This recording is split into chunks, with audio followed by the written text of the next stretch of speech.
léger, long, large et clairvoyant, conte bohème.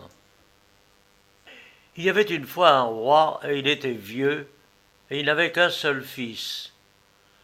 Une fois, il appela ce fils auprès de lui et lui dit « Mon cher fils, tu sais bien que je suis déjà vieux, et que le soleil ne fera plus longtemps sur ma tête. Avant de mourir, je voudrais bien voir ma future belle-fille, ta femme. Marie-toi, mon fils. » Le prince répondit Je voudrais bien, mon père, faire ta volonté, mais je ne connais pas de fiancée. » Le vieux roi tira de sa poche une clé d'or et la donna à son fils. « Va-t'en là-haut, tout au haut de la tour. Regarde autour de toi, et tu me diras quelle est celle que tu choisis. » Le fils du roi immédiatement monta au haut de la tour. Il n'y était jamais allé et il ne savait pas ce qu'elle pouvait renfermer. Quand il fut arrivé tout au haut de la tour, il vit dans le plafond de la dernière salle une porte de fer en forme de trappe. Il l'ouvrit avec la clé d'or, la souleva et pénétra dans une grande salle ronde dont le plafond était bleu comme le ciel dans les nuits claires et illuminé d'étoiles dorées. Le plancher était couvert d'un tapis de soie verte et autour du mur, il y avait 12 fenêtres, toutes avec des châssis d'or. Sur le cristal de chacune de ces fenêtres était peinte une jeune fille. Elles étaient toutes plus belles l'une que l'autre, et je m'étonne que le jeune prince, à force de les admirer, n'en ait pas laissé ses yeux sur elles. Tandis qu'il les regardait ainsi, ne sachant laquelle choisir, ces vierges se mirent à remuer comme si elles étaient vivantes. Elles le regardaient, elles souriaient. On eût dit qu'elles allaient parler. Tout à coup, le prince remarqua que l'une des fenêtres était cachée par un rideau blanc. Il l'écarta et vit une jeune fille en robe blanche, ceinte d'une ceinture d'argent avec une couronne de perles sur la tête. C'était la plus belle de toutes, mais elle était triste et pâle comme si elle sortait du tombeau. Le prince resta longtemps devant cette image comme devant une apparition. Son cœur, en la contemplant, fut saisi de tristesse et il s'écria « Oh, mais c'est celle-ci que je veux, et non une autre !» Et comme il disait ces mots, la jeune fille baissa la tête, rougit comme une rose, et aussitôt toutes les autres images disparurent. Quand il descendit, il dit à son père ce qu'il avait vu et quel fiancé il avait choisi. Le vieux roi fut saisi de tristesse et lui dit « Oh, tu as mal fait, mon fils, d'avoir découvert ce qui était caché. Tu t'es jeté dans un grand danger. Cette jeune fille est dans la puissance d'un méchant enchanteur, dans un château de fer, et tous ceux qui ont essayé de la délivrer, aucun jusqu'ici n'en est revenu. Mais ce qui est fait, est fait. La parole donnée est une loi. Allez, va, tente ta fortune, et reviens sain et sauf. » Le jeune prince se sépara de son père, monta à cheval et partit à la recherche de sa fiancée. Et il traversa un grand bois, allant toujours devant lui, si bien qu'il se perdit. Tandis qu'il errait dans les fourrés, au milieu des ravins et des mares, il entendit tout à coup une voix qui criait « Oh là, hé, attendez !» Le prince regarda et vit un homme très grand qui courait après lui. « Attendez-moi » cria-t-il, « et prenez-moi à votre service, vous n'aurez point à le regretter. »« Mais qui es-tu » dit le fils du roi. « Que sais-tu faire ?»« Je m'appelle Long et je sais m'allonger à volonté. Voyez-vous ce nid là-haut sur ce sapin? Je puis vous l'attraper sans monter à l'arbre. » Et Long se mit à s'allonger, fut bientôt aussi haut que l'arbre et prit le nid, et en un clin d'œil il se raccourcit et le donna au prince. « Ah, tu connais bien ton métier, dit celui-ci. Mais à quoi me servent des nids d'oiseaux, si tu ne peux me faire sortir de ce bois? »« Oh, mais c'est bien facile, dit Long. et il se mit à s'allonger jusqu'à ce qu'il fût 3 fois plus haut que l'arbre le plus haut de la forêt. Il regarda autour de lui et dit « Oh, c'est de ce côté qu'il nous sera le plus facile de sortir !» Puis il se raccourcit, prit le cheval du prince par la bride et marcha devant lui. Ils furent bientôt hors du bois. Devant eux s'étendait une large plaine terminée par de hauts rochers gris comme les murs d'une grande ville. Ces rochers étaient couverts d'arbres. « Seigneur, dit Long, voici venir mon camarade. Vous devriez bien aussi le prendre à votre service, il vous serait bien utile. » « Oh, crie après lui, appelle-le pour que je vois ce que c'est. »« Il est encore un peu loin, répliqua Long. Il n'entendrait guère ma voix, il se passerait un long temps avant qu'il n'arrive ici, car il a beaucoup à porter. J'irai plutôt le chercher. » Et Long s'allongea tellement que sa tête se perdait dans les nuages.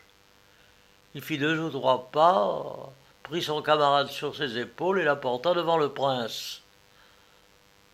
C'était un gros joufflu, il avait le ventre rond comme un mût. « Qui es-tu » demanda le prince. « Et que sais-tu faire ?»« Seigneur, je m'appelle Large, et je puis m'élargir à volonté. »« Montre un peu. »« Seigneur, sauvez-vous vite, bien vite, dans le bois !» cria Large. Et il commença à s'enfler. Le prince ne comprenait pas pourquoi il lui disait de se sauver. Mais quand il vit Long se sauver dans le bois, il fit comme lui et piqua des 2. Il n'était que temps, car Large l'aurait renversé avec son cheval, tant son ventre s'était brusquement élargi de tous côtés. Il remplissait tout l'espace aux alentours, on eût dit une montagne. Large cessa de s'enfler, respira bruyamment d'un souffle qui fit trembler le bois, et redevint ce qu'il était auparavant. « Oh, tu m'as chassé, dit le prince, mais je ne trouverai pas tous les jours un gaillard tel que toi. Viens avec moi. » Ils continuèrent de marcher. Quand ils arrivèrent près des rochers, ils rencontrèrent un homme qui avait les yeux couverts d'un bandeau. « Seigneur, dit Long, c'est notre 3e camarade. Vous ferez bien de le prendre à votre service. Vous ne mangerez certes pas votre argent pour rien. » « Qui es-tu » demanda le prince. « Pourquoi as-tu les yeux bandés? Tu ne vois pas ton chemin ?»« Oh, bien au contraire, Seigneur, c'est justement parce que je vois trop que je suis obligé de me bander les yeux. Je vois aussi bien que s'il n'était pas bandé. Et quand j'ôte mon manteau d'eau, ma vue pénètre au travers de tout. Tout ce que je regarde prend feu. Et ce qui ne peut brûler éclate en 1000 pièces. Je m'appelle clairvoyant. » Et il se retourna vers le rocher, ôta son bandeau et fixa sur le rocher ses yeux ardents. Le rocher se mit à craquer, à éclater en morceaux. En quelques instants, il ne resta qu'un morceau de sable. Dans ce sable, quelque chose brillait comme du feu. Clairvoyant alla le ramasser et rapporta au prince un morceau d'or pur. « Mais tu es un gaillard impayable, dit le prince. Bien fou qu'il te prendrait ma femme à son service. Puisque tu as de si bons yeux, dis-moi un peu si j'ai encore loin d'ici au château de fer et ce qui s'y passe en ce moment. »« Oh, si vous y alliez seul, dit Clairvoyant, vous n'y arriveriez pas d'ici à 1 an. Mais avec nous, vous y arriverez aujourd'hui même. Maintenant, on y prépare à souper. Une princesse habite ce château, la vois-tu ? Oh, un enchanteur la garde dans une haute tour sous les galeries de fer. » Le prince dit « Aidez-moi à la délivrer. » Ils promirent tous de la délivrer. Et ils le conduisirent parmi ces roches grises, par la brèche qu'avaient faite les yeux de Clairvoyant, et par les rochers, les hautes montagnes et les bois profonds. Et toutes les fois que quelque obstacle se présentait sur la route, les 3 camarades l'écartaient. Au moment du coucher du soleil, le prince vit le château de fer, et après son coucher, il franchit le pont de fer qui mène à la porte. Dès que le soleil fut couché, le pont de fer se releva de lui-même, Les portes se fermèrent tout à coup. Le prince et ses compagnons furent pris dans le château de fer. Le prince mit son cheval à l'écurie où tout était préparé pour lui, et ils marchèrent au château. Dans la cour, dans l'écurie, dans les salles du château, ils virent bien des gens richement habillés, seigneurs et serviteurs, mais pas un d'entre eux ne bougeait, tous étaient pétrifiés. Ils traversèrent quelques pièces et arrivèrent à la salle à manger. Elle était brillamment éclairée. Il y avait une table au milieu. Elle était couverte de mets et de boissons, et le couvert était mis pour 4 personnes. Ils attendirent, pensant que quelqu'un allait venir, puis voyant que personne n'arrivait, ils s'assirent, mangèrent et burent à volonté. Après avoir bien mangé, ils regardèrent où ils pourraient dormir. Mais tout à coup la porte s'ouvrit, et l'enchanteur entra dans la salle. C'était un vieillard bossu, à long habit noir, la tête chauve, une barbe grise descendant jusqu'à ses genoux. Il avait en guise de ceinture 3 cercles de fer. Il conduisait par la main une dame admirablement belle et vêtue de blanc. Elle avait sur elle une ceinture d'argent, une couronne de perles sur la tête. Mais elle était pâle et triste, comme si elle sortait du tombeau. Le prince la reconnut aussitôt et alla au-devant d'elle. Mais le magicien ne lui laissa pas le temps de parler, et il lui dit « Je sais pourquoi tu es venu. Soit, prends-la, si pendant 3 nuits tu peux arriver à l'empêcher de t'échapper. Et si elle t'échappe, tu seras pétrifié avec tes serviteurs, comme tous ceux qui sont venus avant toi. » Et il montra à la princesse un siège, l'invita à s'asseoir et partit. Le prince ne pouvait détacher ses yeux de la princesse tant elle était belle. Il se mit à lui parler, lui demanda toutes sortes de choses, mais elle ne répondait pas, elle ne souriait pas, elle ne regardait personne. On lui dit qu'elle était de marbre. Il s'assit auprès d'elle et résolut de ne pas dormir de la nuit pour qu'elle ne pût lui échapper. Pour plus de sûreté, l'ongle s'allongea comme une courroie et s'étendit le long du mur, tout autour de la table. L'arche se mit à la porte et s'enfla de telle sorte que même une souris n'aurait pas pu passer. Clairvoyant s'appuya pour veiller à la colonne du milieu. Mais en un clin d'œil, tous se mirent à dormir, et ils dormirent toute la nuit.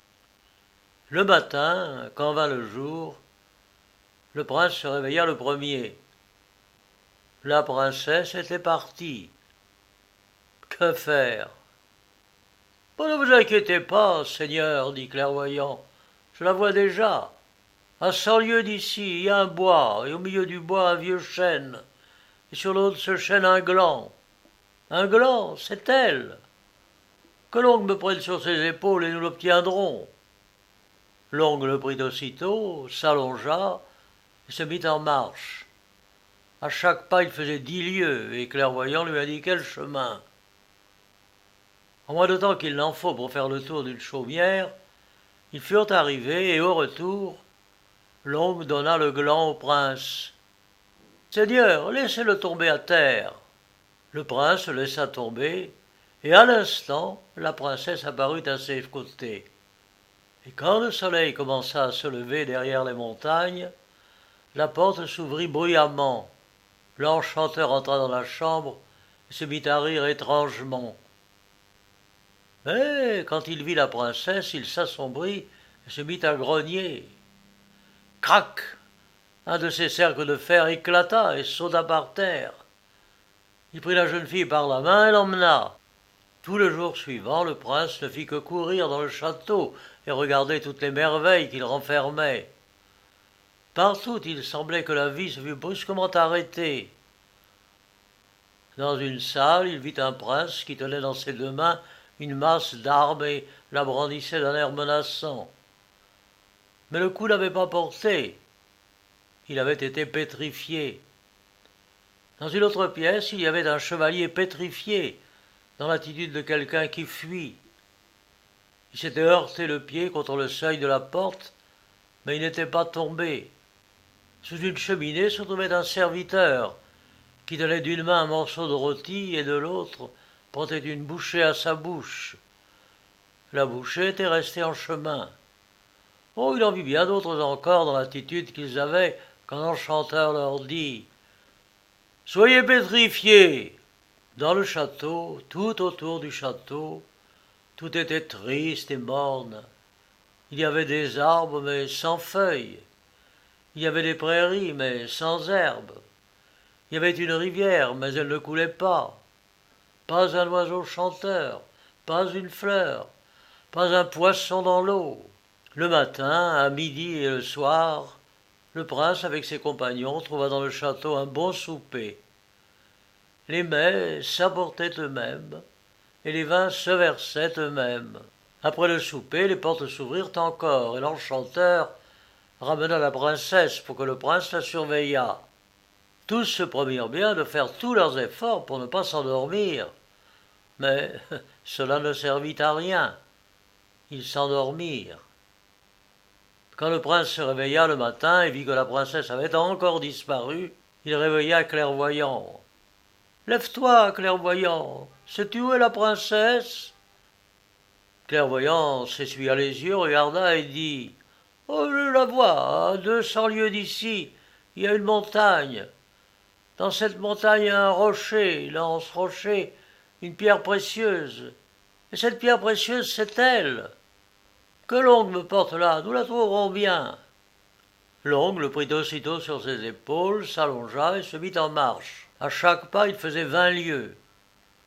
Clairvoyant fixa sur la montagne ses yeux ardents. La montagne éclata et sauta en 1000 morceaux. Parmi eux scintillait la pierre précieuse. Ils la prirent et la portèrent au prince. Il la laissa tomber à terre et la princesse se dressa devant lui. Quand l'enchanteur vint et qu'il la vit, ses yeux étincelaient de rage. Crac! Encore un cercle éclata et tomba. Il emmena la princesse en grognant. Ce jour-là, tout se passa comme la veille. Après le souper, l'enchanteur ramena la princesse, regarda le prince dans le blanc des yeux en disant « Nous verrons bien qui de nous deux l'emportera. » Ils se donnèrent ce jour-là le plus grand mal pour échapper au sommeil. Ils ne voulurent pas même s'asseoir, mais marchaient toute la nuit. Tout cela fut en vain. Ils s'assoupirent l'un après l'autre et la princesse leur échappa. Le lendemain matin, ce fut encore le prince qui s'éveilla le premier. Ne voyant pas la princesse, il éveilla Clairvoyant. « Lève-toi, Clairvoyant, regarde où est la princesse. » Clairvoyant regarda longtemps dehors. « Oh, Seigneur, elle est loin, bien loin. À 300 lieues d'ici, il y a une mer noire. Et au milieu de cette mer, un coquillage gît au fond.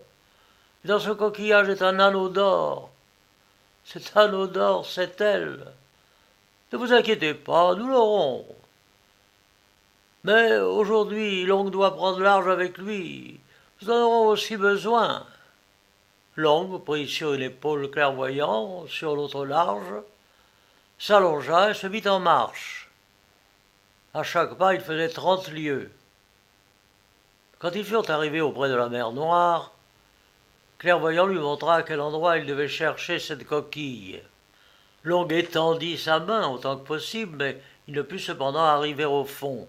« Attendez, camarade, attendez un instant, je vais vous aider, dit Large. » Il s'enfla autant que son ventre le permettait, puis il se coucha sur le bord et but.